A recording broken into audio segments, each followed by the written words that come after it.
প্রিয় দর্শক, দিন যায় কিন্তু কথা থেকে যায়। সবাইকে কাঁদিয়ে গত ৩০ ডিসেম্বর না ফেরার দেশে পাড়ি জমিয়েছেন সাবেক প্রধানমন্ত্রী বিএনপি চেয়ারপারসন বেগম খালেদা জিয়া। জাতীয়তাবাদের আদর্শের এই মহিষী নারী দল মত নির্বিশেষে সবাইকে দিয়ে গণতন্ত্র ও দেশ গঠনে আমৃত্য কাজ করে গেছে। তার মৃত্যুর পর সোশ্যাল মিডিয়ায় বেশ কিছু ছবি নতুন করে ভেসে বেড়াচ্ছে। তার মধ্যে অন্যতম হলো আওয়ামী লীগের মিছিলে নেতৃত্ব দিয়েছিলেন তিনি। মঙ্গলবার ৩০ ডিসেম্বর দিবাগত রাতে বিএনপির আইসিটি বিষয়ক সম্পাদক একেএম ওহিদুজ্জামান এক ফেসবুক পোস্টের মাধ্যমে এ কথা জানান। ছবিটি যুক্ত করে ক্যাপশনে তিনি লিখেছেন, এই ছবির ইতিহাস নিশ্চয়ই সবাই ভুলে গিয়েছেন।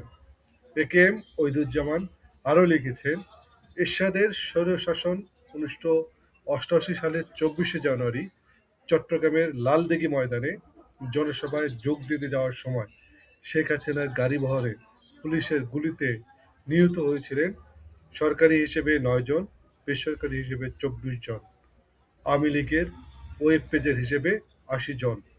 আওয়ামী লীগের পক্ষ থেকে এই হামলাকে শেখ হাসিনার হত্যার উদ্দেশ্যে চালানো হয়েছিল বলে বর্ণনা করা হয়। প্রিয় দর্শক, চলুন আমরা সেই ফেসবুক পেজটি দেখে আসি।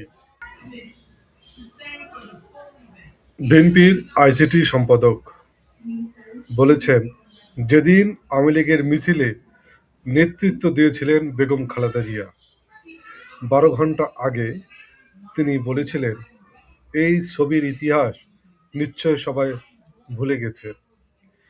এরশাদের স্বৈরশাসনকালে ১৯৮৮ সালের ২৪শে জানুয়ারি চট্টগ্রামের লালদিঘি ময়দানে জনসভায় যোগ দিতে যাবার পথে শেখ হাসিনার গাড়িবহরে পুলিশের গুলিতে নিহত হয়েছিলেন সরকারি হিসেবে ৯ জন, বেসরকারি হিসেবে ২৪ জন, আর আওয়ামী লীগের ওয়েব পেজের হিসেবে ৮০ জন।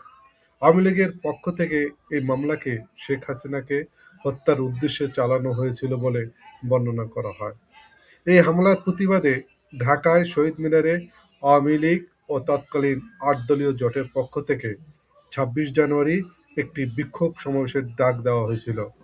রহস্যজনকভাবে সেই সমাবেশে শেখ হাসিনা যোগ দেন নাই, কিন্তু সবাইকে অবাক করে দিয়ে বিএনপি নেত্রী বেগম খালেদা জিয়া সেই সমাবেশে যোগ দেন। তিনি স্বৈরাচার এরশাদের কর্তৃক শেখ হাসিনার গাড়িবহরে পুলিশের গুলি এবং গণহত্যার প্রতিবাদে এই সমাবেশ শেষে বিক্ষোভ মিছিলের নেতৃত্ব দিয়েছিলেন। এটি ছিল এটি সেই মিছিলের ছবি। দেখতে পাচ্ছেন বেগম খালেদা জিয়া এখানে নেতৃত্ব দিচ্ছেন।